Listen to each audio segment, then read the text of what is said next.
Hello everyone, welcome to this YouTube channel.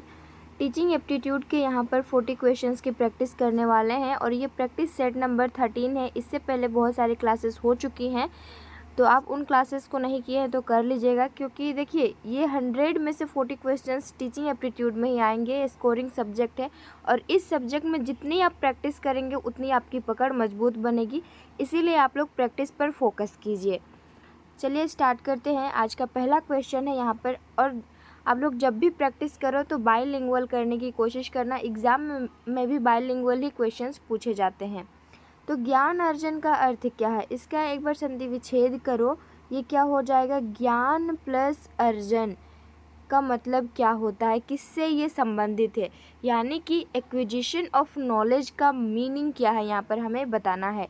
क्या ये जो है ज्ञानार्जन, ये शारीरिक प्रशिक्षण है, यानी कि फिज़िकल ट्रेनिंग यहाँ पर होता है इससे, या फिर बौद्धिक इंटेलेक्चुअल ट्रेनिंग, संवेगात्मक इमोशनल ट्रेनिंग, या फिर सोशल ट्रेनिंग। तो ज्ञानार्जन का अर्थ किससे है, या फिर इस क्वेश्चन में इस तरह से भी पूछ सकता था कि ज्ञानार्जन जो है ये किससे संबंधित है। तो ये इंटेलेक्चुअल ट्रेनिंग या फिर बौद्धिक प्रशिक्षण से ये संबंधित है। तो ऑप्शन फर्स्ट करेक्ट आंसर होगा। नेक्स्ट क्वेश्चन है कि निचली कक्षाओं में शिक्षण की खेल पद्धति मूल रूप से आधारित है। जो शिक्षण है, टीचिंग है जो है, इसका खेल पद्धति मूल रूप से आधारित होती है किसमें, यहाँ पर बोला है लोअर क्लास में। तो यहाँ पर मूल रूप से आधारित कहाँ कैसे होती है, शिक्षण पद्धतियों के सिद्धांत पर, जो टीचिंग पैटर्न है, सिस्टम है, उसके प्रिंसिपल पर छोटे बच्चों में बोला गया है। तो इस चीज़ को भी आपको ध्यान रखना है। विकास एवं वृद्धि के मनोवैज्ञानिक सिद्धांतों पर, यानी कि जो यहाँ पर साइकोलॉजिकल, क्या बोलते हैं मनोवैज्ञानिक को, क्या कहते हैं आप लोग कमेंट कीजिएगा। हाँ, तो on psychological principle of growth and development बोला है। शिक्षण के समाजशास्त्रीय सिद्धांतों पर या फिर शारीरिक शिक्षा कार्यक्रमों के सिद्धांतों पर। तो निचली कक्षाओं में ना शिक्षण की खेल पद्धति यहाँ पर मूल रूप से आधारित होती है। तो ये आधारित होती है विकास और वृद्धि के मनोवैज्ञानिक सिद्धांतों पर। जो साइकोलॉजिकल यहाँ पर प्रिंसिपल है ग्रोथ और डेवलपमेंट का, उस पर ये रिलेटेड है या फिर आधारित है। अब विकास वृद्धि की बात की गई है तो थोड़ा सा समझते हैं। ये जो है ना वोम टू टॉम चलने वाली प्रक्रिया है, यानी कि ये गर्भ से लेकर के ये मृत्यु तक, यानी कि जीवन पर्यंत विकास डेवलपमेंट चलता है। और वृद्धि की अगर हम बात करें तो ये गर्भ से लेकर के, यानी वोम टू, ये जब तक आपको मैच्योरिटी प्राप्त हो जाती है, यानी कि 18 से लेकर 20 साल तक ही चलती है। ये यहाँ पर लिमिटेड नहीं होती है, लेकिन वृद्धि क्या होती है, लिमिटेड होती है, ये निश्चित होती है। एक समय में जाकर के क्या होती है, ये रुक जाती है। और विकास जो है ना स्पाइरल होती है। कैसी होती है, स्पाइरल होती है, और ये जीवन भर कनेक्ट होकर के चलती है एक दूसरे से। और वृद्धि यहाँ पर छोटा रूप है और विकास जो है ब्रॉड है, और वृद्धि विकास के अंदर में ही ये आ जाता है। विकास के अंदर में क्या आ जाता है, यहाँ पर ग्रोथ आ जाता है, और ये डेवलपमेंट है। आई होप यहाँ तक क्लियर हो गया होगा। आगे बढ़ते हैं हम लोग, और 40 क्वेश्चन है, इसको भी ध्यान में रखेंगे। और थोड़ा सा तो टाइम लगेगा ही, क्योंकि 40 क्वेश्चन है, मैं आपको एक्सप्लेन करके बताऊँगी तो लगभग यहाँ पर 30 से 32 मिनट का टाइम लगेगा। तो पेशेंस बना करके कंप्लीट ज़रूर देखिएगा। देखिए आप यहाँ तक देख लिए हैं, अब छोड़ के जाएंगे तो आप ही का नुकसान होगा, क्योंकि बहुत सारे ऐसे बच्चे होंगे जो आगे की क्लासेस को कंप्लीट करेंगे और आप यहाँ से छोड़कर भाग रहे हैं। तो इसमें नुकसान किसका है ये तो आपको पता लग ही जाएगा। नेक्स्ट जो हमारा क्वेश्चन है कि आकलन को उपयोगी और रोचक प्रक्रिया बनाने के लिए देश के प्रति सचेत होना चाहिए। क्या बोला है, क्वेश्चन को ध्यान से पढ़िएगा। आकलन को, जो असेसमेंट है, इसको उपयोगी, यूज़फुल और इंटरेस्ट, यहाँ पर आकलन को, असेसमेंट को, ये क्या है, प्रक्रिया है जो कि यूज़फुल और रोचक प्रक्रिया बनाने के लिए आकलन को, ठीक है, उसके लिए देश के प्रति सचेत होना चाहिए। किसके प्रति, तो ये विद्यार्थियों को बुद्धिमान या औसत शिक्षार्थी की उपाधि देना, या फिर शैक्षिक और सह शैक्षिक क्षेत्रों में विद्यार्थियों के सीखने के बारे में जानकारी प्राप्त करने के लिए विविध तरीकों का प्रयोग करना। तो यहाँ पर देखिएगा, अच्छा नेक्स्ट ऑप्शन भी पढ़ लेते हैं। प्रतिपुष्टि यानी कि जो फीडबैक है, फीडबैक देने के लिए तकनीकी भाषा का आप प्रयोग करेंगे या फिर अलग अलग विद्यार्थियों में तुलना करेंगे। तुलना नहीं करना है, तकनीकी भाषा का प्रयोग नहीं करना है, आपको मातृभाषा में बच्चे जिस लैंग्वेज में समझ रहे हैं आपको इसी लैंग्वेज में फीडबैक दो या फिर उनको समझाओ, कुछ भी करो तो वो मदर टंग होनी चाहिए। तो इसका आंसर आकलन को, असेसमेंट को यूज़फुल और इंटरेस्ट प्रक्रिया बनाने के लिए, प्रोसेस बनाने के लिए हम क्या करेंगे, शैक्षिक और सह शैक्षिक जो क्षेत्र है ना, उसमें विद्यार्थियों के सीखने के बारे में जानकारी प्राप्त करने के लिए आप क्या करेंगे, अलग अलग जो तरीका होता है उसका प्रयोग करेंगे। तो ये हो जाएगा इसका राइट आंसर। नेक्स्ट है, सीखने का वह सिद्धांत जो पूर्ण रूप से केवल अवलोकनीय व्यवहार पर आधारित है। सीखने का वह जो सिद्धांत है, सीखने का सिद्धांत जो पूर्ण रूप से, पूरी तरह से और केवल, यहाँ पर पूरी तरह से बोला है और केवल किस पर, तो ऑब्जर्वेबल और बिहेवियर पर आधारित है। सीखने के कौन से सिद्धांत से ये संबंधित है, तो यहाँ पर संज्ञानवादी, कॉग्निटिज्म, विकासवादी, इसको क्या कहते हैं, विकासवादी का मुझे नहीं याद आ रहा है, व्यवहारवादी जो कि बिहेवियरिज्म, और रचनावादी कंस्ट्रक्टिज्म। तो ये कहाँ पर किससे संबंधित है, कौन से सिद्धांत से, सीखने का वह सिद्धांत जो पूर्ण रूप से केवल अवलोकनीय और व्यवहार पर आधारित है, तो ये व्यवहारवादी, बिहेवियरिज्म से संबंधित है। अब यहाँ पर क्या होता है कि अब व्यवहार के बारे में पढ़ते हैं या फिर आप मनोविज्ञान में व्यवहारवादी को पढ़ेंगे ना, तो यहाँ पर आपको पढ़ने के लिए मिलेगा कि चेंजेस इन बिहेवियर। अब चेंजेस इन बिहेवियर कैसे हो रहा है, तो लर्निंग के थ्रू हम कुछ भी सीखते हैं, सीखने के बाद हम अपने बिहेवियर में क्या करते हैं, चेंजेस लाते हैं, व्यवहारवादी में आपको पढ़ने के लिए मिलेगा। नेक्स्ट है, विद्यार्थियों के सीखने में जो रिक्तियाँ रह जाती है, विद्यार्थी के सीखने में कुछ गैप्स रह जाती हैं, उनके निदान के बाद डैश होना चाहिए। आप निदान करेंगे, डायग्नोज करेंगे, ठीक है, डायग्नोज करने के बाद आप उसके बाद कौन सा प्रोसेस करेंगे, समुचित उपचारात्मक कार्य को करेंगे, सघन अभ्यास करेंगे और सभी पाठों को व्यवस्थित रूप से दोहराना, शिक्षार्थियों और अभिभावकों को उपलब्धि के बारे में बताना। तो इसका भी ना एक प्रोसेस होता है। सबसे पहले आप डायग्नोज करेंगे, उसके बाद आपको यहाँ पर क्या करना है, ट्रीट करना है, कैसे लिखेंगे इसको, हाँ ट्रीट करना है, देन आपको इवैल्यूएट करना है बच्चों को। डायग्नोज यानी कि पता लगाना है बच्चों में, निदान करना है, फिर उसका टेस्ट आपको लेना है, सॉरी टेस्ट नहीं, ट्रीट करना है उनके साथ, देन आप इवैल्यूएट करेंगे, यानी कि उपचार, निदान के बाद उपचार करेंगे, फिर उसके बाद आकलन आप करेंगे। तो यहाँ ऑप्शन फर्स्ट राइट आंसर होगा, एप्रोप्रिएट रेमेडियल एक्शन। हाँ, इसको ट्रीट के साथ ना रेमेडियल भी आप कहा जाता है, तो एप्रोप्रिएट रेमेडियल एक्शन आपको यहाँ पर करना पड़ेगा डायग्नोसिस के बाद। जिस प्रकार हम डॉक्टर के पास जाते हैं ना, आपको मान लो कोई बीमारी है, आप डॉक्टर के पास जाएंगे तो वो क्या करेगा, डायग्नोज करेगा, सबसे पहले बीमारी का पता लगाएगा कि आपको कौन सा बीमारी है। मान लो यहाँ पर मलेरिया, टाइफाइड, कुछ भी हो, कल के क्लास में भी मैं आपको समझाई थी, मलेरिया आपको डायग्नोज करके वो पता लगा पाया कि आपको मलेरिया बीमारी है। अब वो क्या करेगा, उपचार करेगा, ट्रीट करेगा, मेडिसिन देगा इसके ये मलेरिया बीमारी का, फिर जाकर के वो इवैल्यूएट करेगा, आपको जो दवा दिया था, मेडिसिन दिया था, वो काम हुआ, आया कि नहीं आया, आप ठीक हुए या नहीं हुए। ये डॉक्टर से रिलेट करके बताई ताकि आप अंडरस्टैंड करें इस चीज़ को। तो इसी प्रकार यहाँ पर टीचिंग में और विद्यार्थियों के साथ भी होता है, जो बच्चे सीखते हैं किस तरह से सीखते हैं और उस चीज़ को आप किस तरह से जांचेंगे, तो ये सारी चीज़ें आपको पढ़ने के लिए आगे मिलेंगी। तो इस प्रोसेस को आप याद रखेंगे किस तरह से होता है। फ्रायड के मतानुसार निम्न में से किस ग्रंथि के कारण पुत्र का झुकाव माता की ओर होता है। कल की क्लास में हमने देखा था कि किनके अनुसार यहाँ पर जो बेटी का झुकाव है, पुत्री का झुकाव है, वो पिता के तरफ होता है। तो वो सिगमंड फ्रायड के अनुसार हम लोग देखे थे कि पुत्री का झुकाव जो है वो पिता की ओर होता है, तो वो इलेक्ट्रा ग्रंथि के कारण होता है ना। अब यहाँ बोला है कि पुत्र का झुकाव माता के प्रति होता है, और ये आप ऑब्जर्व किए होंगे अपने घरों में भी। तो ये किसके प्रति होता है, यौन ग्रंथि, सेक्स ग्लैंड, एड्रिनल ग्लैंड, फिर इलेक्ट्रा ग्लैंड या फिर एडिपस ग्लैंड।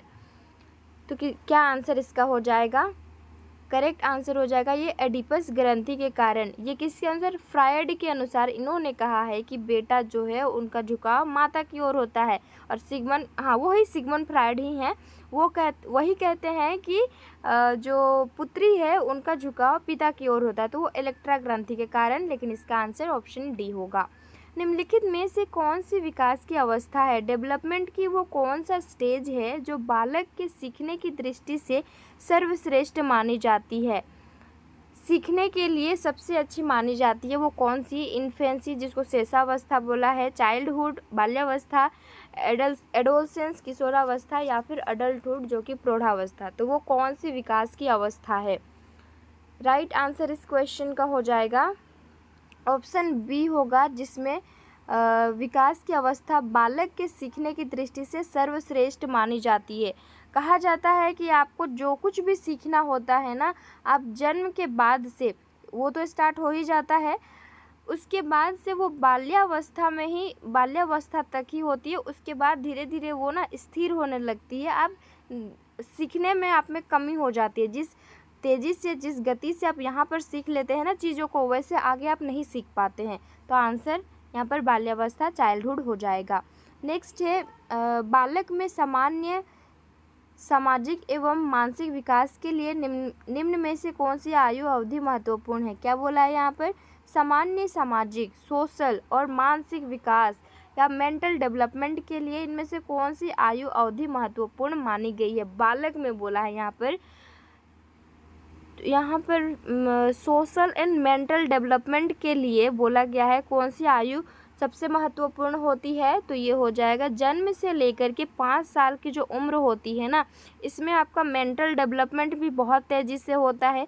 साथ ही साथ आपका सोशलाइजेशन भी स्टार्ट होने लगता है। सोशलाइजेशन प्रोसेस भी मैं आपको बहुत अच्छे से बताई हूँ कि ये जन्म लेते साथ स्टार्ट हो जाता है और ये भी कॉन्टिन्यूअस चलते ही रहता है। आप समाज से कुछ न कुछ नियम, समाज के नियम, संस्कृति, जितने नॉर्म्स, वैल्यूज़, रूल्स, सब कुछ आप सीखते रहते हैं। तो ये जो है ना सबसे महत्वपूर्ण होती है जन्म से 5 वर्ष में। और इसमें बच्चे सीखने में भी सीख भी लेते हैं बहुत सारी चीज़ें। और आप जो कुछ भी सिखाएंगे बच्चे वही सीखेंगे। आप गलत काम करना सिखाएंगे तो उस चीज़ को बच्चा सीखेगा। यदि आप अच्छा काम सिखाएंगे, अच्छी बातों को सिखाएंगे तो बच्चा अच्छा ही सीखेगा। तो ये वही स्टेज है। नेक्स्ट है निम्नलिखित में से किस आयु स्तर पर बालक का सामाजिक व्यवहार निश्चित होता है? यानी कि जो सोशल बिहेवियर है इनमें से कौन सी आयु स्तर पर बोला है, एज लेवल पे वो डिटरमाइन होता है। निश्चित मतलब डिटरमाइन। 3 वर्ष से पूर्व, 3 साल से पहले बोला है, या फिर 3 से 6 वर्ष के मध्य में, 6 से 12 वर्ष, और ये 12 वर्ष के बाद बोला है। 39 का क्या हो जाएगा? तो ये 3 से 6 वर्ष के मध्य में ये क्या होता है? सामाजिक व्यवहार निश्चित होता है। तो यहाँ पर 3 से 6 साल के बीच में। शब्द विहीन क्रियाओं के माध्यम से बालक ज्ञान प्राप्त करना सीखता है। वो कौन से स्टेज के बच्चे होते हैं जो शब्द विहीन को क्या बोलेंगे? 40 का वर्डलेस जो एक्शन होते हैं, जो भी आप क्रिया करके बच्चों को दिखाते हैं, क्रिया के माध्यम से बालक को क्या करते हैं? ज्ञान प्राप्त करना सिखाते हैं आप यहाँ पर। तो वो कौन से स्टेज में होता है? आप बोल कर नहीं सिखा रहे, बच्चों को एक्शन करके दिखा रहे तो बच्चे सीख रहे हैं। ये कौन से स्टेज में होगा? फर्स्ट हो जाएगा जन्म से 3 साल की एज में। यानी कि आप चीज़ों को डिमॉन्स्ट्रेट करके भी आप यहाँ पर बच्चों को सिखाते हैं, साथ ही साथ उस तरह से एक्शन भी करते हैं, तो बच्चे बहुत जल्दी सीख लेते हैं। इसीलिए बच्चे क्या कार्टून्स को भी देखते हैं ना, ये लोग कार्टून्स बहुत ज़्यादा देखते हैं और इससे भी बच्चे बहुत सारी चीज़ों को सीखता है। तो ये जन्म से 3 साल के बच्चे। और आजकल तो बच्चे का 2 साल हो रहा है या नहीं हो रहा है, वो मोबाइल पकड़ना स्टार्ट कर देता है। तो इस तरह से ये बच्चे सीखते हैं। आज अध्यापक की घटती हुई प्रतिष्ठा का मुख्य कारण क्या है? यानी कि जो उनकी प्रतिष्ठा है ना, किसकी? अध्यापक की, ये क्या हो रही है? घट रही है। तो इसका मुख्य कारण क्या यहाँ पर हो जाएगा? समाज का भौतिकवादी दृष्टिकोण, अधिक धन कमाने की इच्छा, कर्तव्य के प्रति उदासीनता, या फिर अध्यापक का राजनीति में भाग लेना।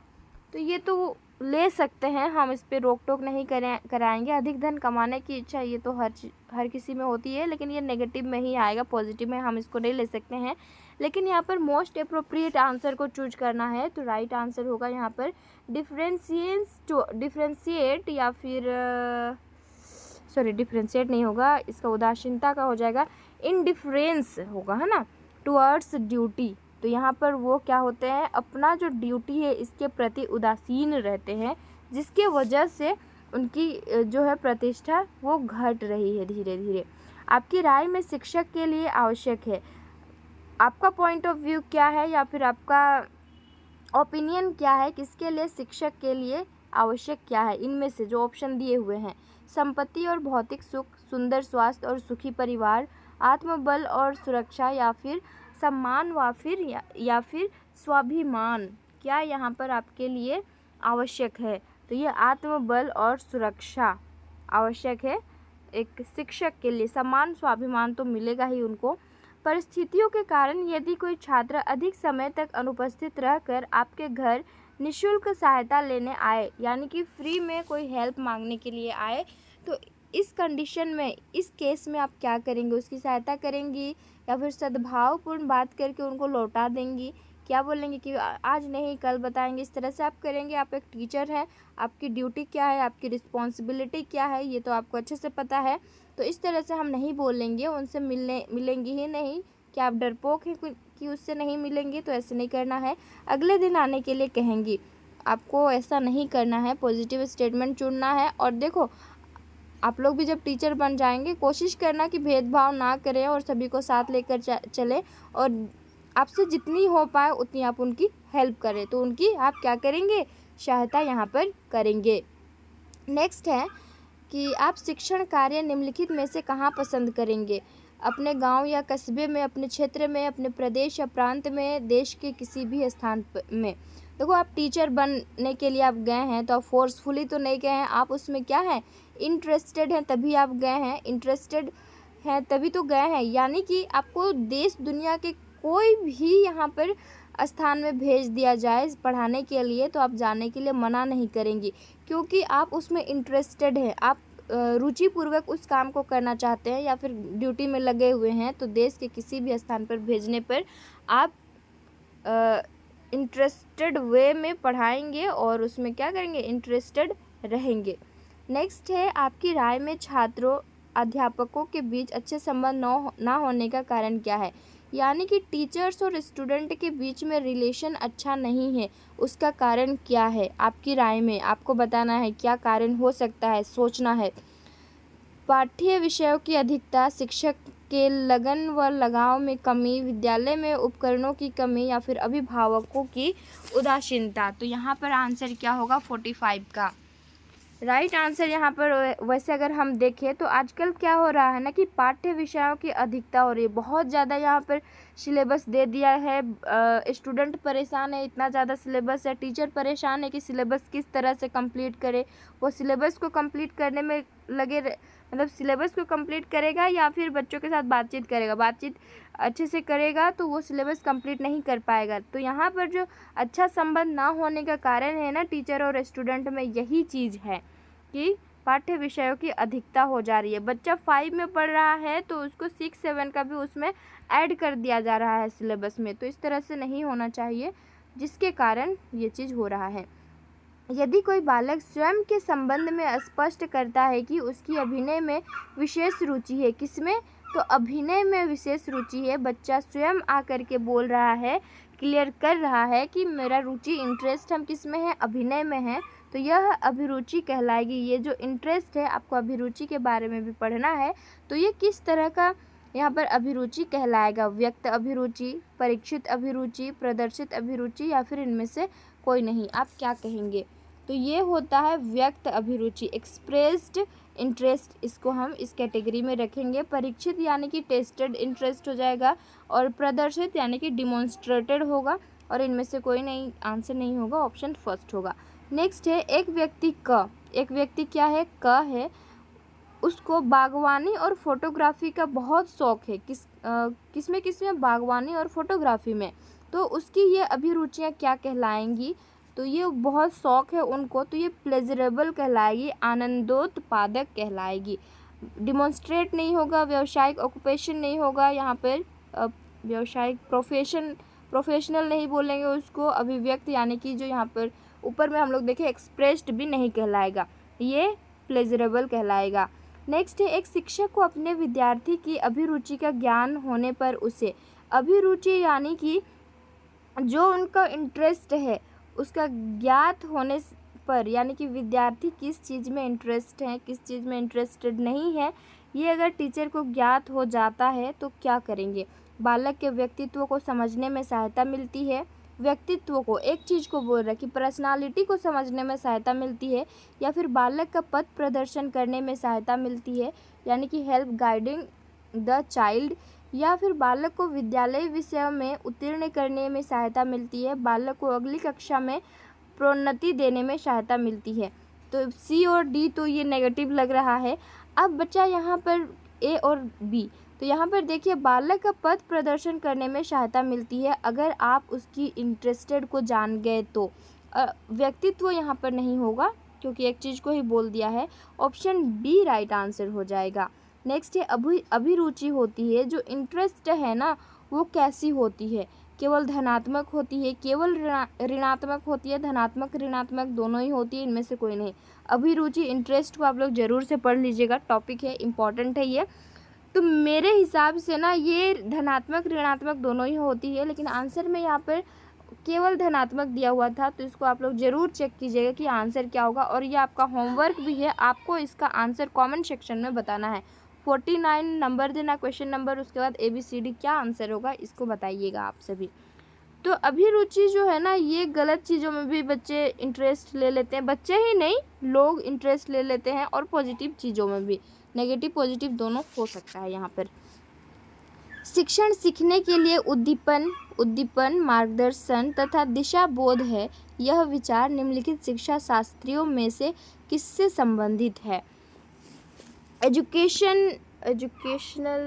यहाँ पर क्या कहेंगे इसको, एजुकेशनिस्ट जो हैं, शिक्षा शास्त्री दिए हुए हैं यहाँ पर, एजुकेशनिस्ट में से किससे संबंधित है, ये वाला स्टेटमेंट यहाँ दिया हुआ है कि शिक्षण जो है ना सीखने के लिए उद्दीपन यानी कि स्टिम्युलस, मार्गदर्शन गाइडेंस और दिशा बोध है यानी कि डायरेक्शन है।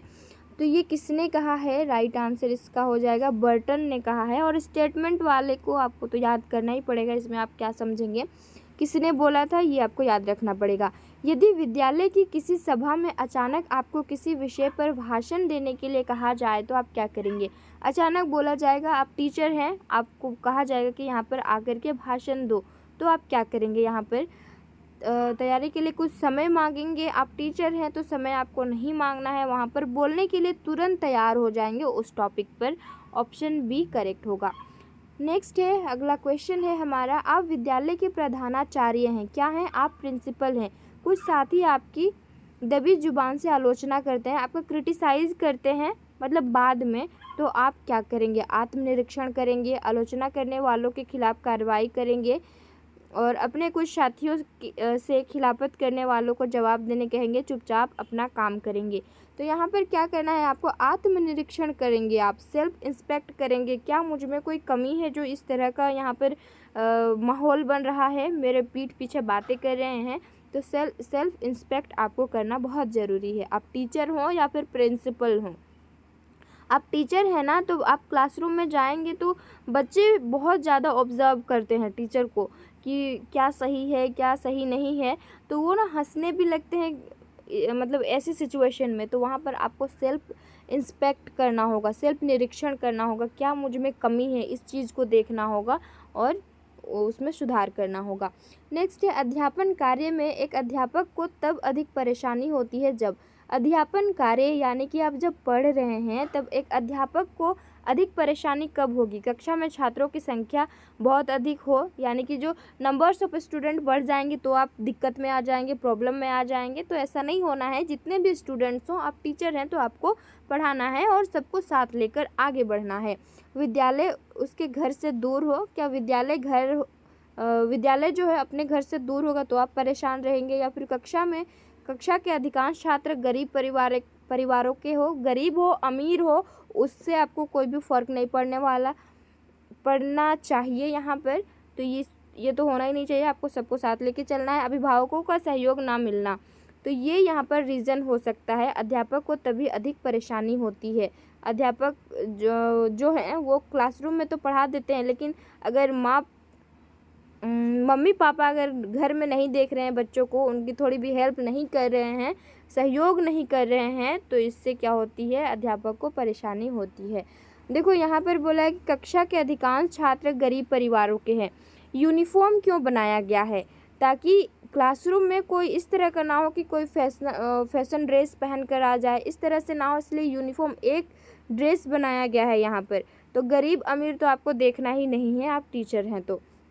नेक्स्ट क्वेश्चन है, अध्यापन के अतिरिक्त विद्यालय के जिन कार्यक्रमों में मैं अपने को शामिल करना चाहती हूँ वे हैं। यानी कि पढ़ाई के अलावा इनमें से आप किस चीज़ में अपने आप को शामिल करना चाहेंगी? 54 का राइट आंसर यहाँ पर होगा सांस्कृतिक कार्यक्रम और पुस्तकालय। अप्रोप्रिएट आंसर यही यहाँ पर होगा। आप अदर ऑप्शंस को भी पढ़ सकते हैं। नेक्स्ट क्वेश्चन है, आपके कक्षा शिक्षण के समय यदि एक छात्र प्रायः बैठकर गणित के पदों को हल करता है तो आप क्या करेंगे? आप पढ़ा रहे हैं साइंस और यहाँ पर बच्चा बना रहा है मैथ्स के क्वेश्चन सॉल्व कर रहे हैं, तो आप क्या करेंगे ऐसी स्थिति में? कक्षा से बाहर कर देंगे। अक्सर इस तरह का ही किया जाता था पहले, अभी पता नहीं क्या हो रहा है। कक्षा में लज्जित करेंगे, इंसल्ट फील कराएंगे उनको, उनका कारण को ज्ञात करेंगे, या फिर प्रधानाचार्य के सम्मुख ले जाएंगे, प्रिंसिपल के सामने ले जाएंगे। आप क्या करेंगे? आप टीचर हैं, आपको पॉजिटिव स्टेटमेंट ही चूज़ करना। टीचर नहीं भी है तो आपने आपको टीचर मानो और पॉजिटिव स्टेटमेंट को चूज करके ही आंसर करना, जिससे आपका मार्क्स बढ़ेगा और कुछ नहीं। तो यहाँ पर क्या है, तो इस तरह का वो बच्चा हरकत कर रहा है ना, तो इसका आप कारण को जानेंगे। कारण को जानने के बाद आप उसका क्या करेंगे? निदान करेंगे, उसके बाद उपचार करेंगे, फिर आप क्या करेंगे? यहाँ पर आकलन करेंगे, असेसमेंट करेंगे, तो इसको आप ज्ञात करेंगे। समायोजन नहीं कर पाने का कारण क्या है? 56 का, यानी कि एडजस्टमेंट नहीं कर पा रहे हैं, तो क्या रीज़न हो सकता है? हिंदी वाला देख के तो दिमाग से पार होगा। द्वंद्व यानी कि कॉन्फ्लिक्ट। कॉन्फ्लिक्ट क्या होता है? आप डिसाइड नहीं ले पा रहे हैं कि एक रास्ता जा रहा है, आप अभी यहाँ पर पहुँचने के बाद डिसाइड नहीं कर पा रहे कि इधर जाना है या फिर यहाँ जाना है, तो ये कॉन्फ्लिक्ट हो जाएगा। तनाव जो कि स्ट्रेस है, और कुंठा यानी कि फ्रस्ट्रेशन, या उपरोक्त सभी। राइट आंसर ऑप्शन डी यहाँ पर होगा। नेक्स्ट है, विचलनात्मक व्यवहार समायोजन के लिए होता है। यानी कि ये डेविएंट बिहेवियर जो है ना, समायोजन के लिए कैसा होता है? अच्छा होता है, बुरा होता है, सहयोगी होता है, या फिर ये सभी होता है? तो आपका व्यवहार कैसा हो रहा है? डेविएंट हो रहा है, एक कांस्टेंट है ही नहीं। आप सोच रहे हैं आज ये कर लेंगे, कल वो कर लेंगे, मतलब लाइफ में आपका गोल क्या है ना, वो आप समझ ही नहीं पा रहे, डेविएंट हो रहे हैं आप। तो क्या है, ये बुरा होता है। किसमें? व्यवहार में, समायोजन के लिए। आप अगर ऐसा आपके साथ हो रहा है ना, तो आप उसमें एडजस्ट भी नहीं कर पाएंगे उसके अकॉर्डिंग। व्यक्तित्व के समायोजन में निम्नलिखित में से जो तत्व बाधक हैं वो कौन से हैं? क्या बोला है यहाँ पर? व्यक्तित्व के समायोजन में इनमें से क्या आंसर होगा? 58 का राइट आंसर भग्नाशा, आशा, उत्साह, या फिर खेल। क्या होगा? तो नेगेटिव देखिएगा, ये पॉजिटिव वाले यहाँ पर ऑप्शंस हैं, ये हो जाएगा आंसर भग्नाशा। इसका इंग्लिश आप लोग सर्च करके बताइएगा, तो मुझे नहीं मिला क्या होता है। एरिक्सन के अनुसार आप अपना व्यक्तित्व समायोजन नहीं कर सकते हैं यदि, जो एरिक्सन एक व्यक्ति हैं वो कहते हैं कि आप अपना व्यक्तित्व समायोजन नहीं कर सकते हैं। क्यों नहीं कर सकते हैं? अपने आप को नियंत्रित करने में असमर्थ हैं, समर्थी, योग्य और परिश्रमी हैं, कोई उत्तरदायित्व वहन करने के असमर्थ हैं, स्वयं एवं दूसरों पर विश्वास करते हैं। तो क्या है इनके अनुसार? यहाँ पर बोला है कि अपने आप को नियंत्रित करने में आप असमर्थ हैं, आप खुद को कंट्रोल ही नहीं कर पा रहे हैं। इससे क्या होगा? व्यक्तित्व समायोजन नहीं कर सकते हैं आप, एडजस्टमेंट नहीं हो सकता है आपका, एडजस्ट नहीं कर पाएंगे। नेक्स्ट है, निम्न में से कौन सा तरीका प्रत्यक्ष समायोजन है? डायरेक्ट एडजस्टमेंट इनमें से कौन सा है? प्रक्षेपण, दमन, प्रतिगमन, या फिर लक्ष्यों का प्रतिस्थापन। क्या इसका आंसर होगा? राइट आंसर 60 का हो जाएगा। यहाँ पर होगा सब्स्टिट्यूशन ऑफ गोल या फिर aim, option D right. Next है बाह्य रूप से दो व्यक्ति एक समान है, कैसा बोला है, एक्सटर्नली दो लोग जो है वो कैसा है, ये सेम वो दिख रहे हैं लेकिन वे अन्य योग्यताओं की दृष्टि से समरूप नहीं है। और अदर जो एबिलिटी है बच्चों में उनमें क्या है, समरूप नहीं है, इक्वल नहीं है, तो ऐसी व्यक्तिगत विभिन्नता क्या कहलाएगी। तो ये दिखने में सेम है, एक्सटर्नली बाह्य रूप से सेम है और कुछ वो वर्क कर रहे हैं तो वो क्या हो जा रहा है, उनकी जो एबिलिटी है, एबिलिटी को अगर हम देखें तो उसमें इक्वल नहीं है, तो ये आंतरिक विभिन्नता है। और इंडिविजुअल डिफरेंस जो है ना वो बाह्य रूप से भी होता है, आंतरिक भी होता है और अलग अलग हर एक व्यक्ति में अलग अलग होता है। निम्नलिखित में से कथन सही है, इनमें से कौन सा कथन सही है, दो व्यक्ति समान नहीं होते हैं, बिल्कुल ये करेक्ट है कि दो व्यक्ति कभी भी समान नहीं हो सकते, भले वो दिखने में समान हो लेकिन उनकी जो एबिलिटी है वो अलग अलग है। व्यक्तिगत विभिन्नताओं का मापन संभव है। Measurement of individual difference is possible, यहाँ पर व्यक्तिगत विभिन्नता क्या है, यहाँ पर सार्वभौमिक है, यानी कि जो इंडिविजुअल डिफरेंस आर यूनिवर्सल। और उपरोक्त सभी, तो ये सभी कथन सत्य हैं। यहाँ पर लड़के मारपीट, झगड़ा, खेलकूद अधिक पसंद करते हैं जबकि लड़कियां वस्त्र पहनने, गुड़िया खेलने तथा घरों के काम में ध्यान लगाती है, यह विभेद कहलाता है। ये जो डिफरेंस है ये क्या कहलाता है, सीखने में विभेद, योग्यता संबंधी भेद, रुचि परीक्षण या फिर उपयुक्त सभी। इसका आंसर आप लोग देंगे क्योंकि ये हर एक आप लोग देख रहे हैं कैसा क्या हो रहा है बच्चों में, तो इसका आंसर आपके लिए है। निःशक्त बालकों की शिक्षा के लिए प्रावधान किया जा सकता है, जो निःशक्त बच्चे हैं उनके शिक्षा के लिए क्या प्रावधान किया जा सकता है, समावेशित शिक्षा, इंक्लूसिव एजुकेशन की यहाँ पर बात की गई है। इसमें सभी प्रकार के बच्चों को एक साथ पढ़ाया जाता है, वो चाहे नॉर्मल बच्चे हों, थोड़े से मंद बुद्धि वाले हों या फिर स्पेशल चाइल्ड में मंद बुद्धि वाले भी आते हैं और विशिष्ट वाले भी आते हैं और नॉर्मल, तो ये तीनों को ही साथ लेकर के इसमें हम लोग चलते हैं। व्यक्तिगत विभिन्नताओं को ध्यान में रखते हुए विद्यार्थियों के शिक्षण के लिए प्रायोजन पद्धति के निर्माता हैं, यानी कि प्रायोजन पद्धति जो है इसके प्रयोजना पद्धति के निर्माता कौन है, किलपैट्रिक हैं। इसको प्रोजेक्ट मेथड भी कहा जाता है, तो इसके प्रोपाउंडर किलपैट्रिक हैं। नेक्स्ट है राष्ट्रीय पाठ्यचर्या 2005 के अनुसार अध्यापक की भूमिका क्या है। जो NCF है ना, नेशनल करिकुलम फ्रेमवर्क है 2005, इसके अनुसार अध्यापक की भूमिका क्या क्या है। शैक्षिक लक्ष्यों की प्राप्ति यानी कि अचीवमेंट ऑफ एजुकेशनल गोल, शिक्षण प्रक्रिया को प्रभावी बनाना, to make the teaching process effective, प्रभावी मूल्यांकन या फिर उपरोक्त सभी, इफेक्टिव इवैल्यूएशन। क्या होगा इसके अनुसार, आंसर ऑप्शन डी होगा, उपरोक्त सभी। शिक्षण में किसने 5 औपचारिक पद दिए हैं, तो ये जॉन डीवी ने 5 औपचारिक पद को दिए हैं शिक्षण में, टीचिंग में। किंडरगार्टन पद्धति में शिक्षक की भूमिका क्या होती है, तो शिक्षक की जो भूमिका है ना पथ प्रदर्शक होती है, निर्देशक नहीं। बच्चे छोटे हैं, किंडरगार्टन जो पद्धति है इसमें छोटे बच्चे पढ़ते हैं तो उसको आप निर्देश देंगे तो बच्चे नहीं कर पाएंगे चीज़ों को, तो ये पथ प्रदर्शक की ज़रूरत है। किस धारा के अंतर्गत शिक्षकों के लिए अकादमिक उत्तरदायित्व निर्धारित किया जाता है, तो धारा यहाँ पर 24 के तहत में। खेल पद्धति के प्रवर्तक माने जाते हैं, किनको माना जाता है, तो हेनरी कॉडवेल कुक। तो यहाँ पर कंप्लीट हो जाता है 40 क्वेश्चंस। अब आपका यहाँ पर स्कोर कमेंट करके बता दीजिएगा कि 40 में से कितने क्वेश्चंस की आंसर को आप लोगों ने करेक्ट किए हैं यहाँ। और ये जो सीरीज़ चल रहा है ना टीचिंग एप्टीट्यूड का, इसको कंटिन्यू करें या नहीं करें आप लोग बताइएगा, क्योंकि मैं भी कॉलेज जाती हूँ 10 से 4, इसके अलावा मुझे पढ़ना भी पड़ता है, खाना पीना सारा चीज़ खुद से हम लोग यहाँ पर बनाते हैं।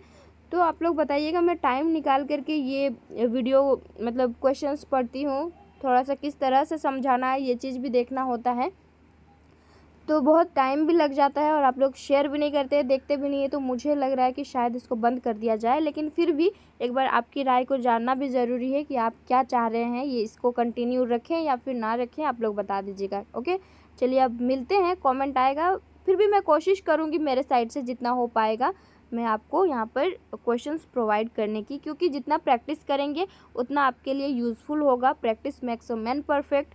और मैं दी थी 2023 का बीएड एंट्रांस, जिसमें थोड़ा सा मुझे वैसे मिला था 62.5 मार्क्स आया था, तो मुझे गवर्नमेंट कॉलेज मिल गया था। लेकिन आपका टारगेट थोड़ा ज़्यादा रखना, जिसमें कंफर्म हो जाए कि आपको सरकारी कॉलेज मिल जाएगा, ठीक है। क्योंकि वहाँ का जो फ़ी है कितना है यहाँ पर 20,000 से 30,000 दो साल का है। तो आप लोग भी मेहनत करो, थोड़ा सा काम करके जाओ, ताकि बाद में पछतावा ना हो कि पहले पढ़ के नहीं आए हैं करके। चलो अब मिलते हैं नेक्स्ट क्लास में।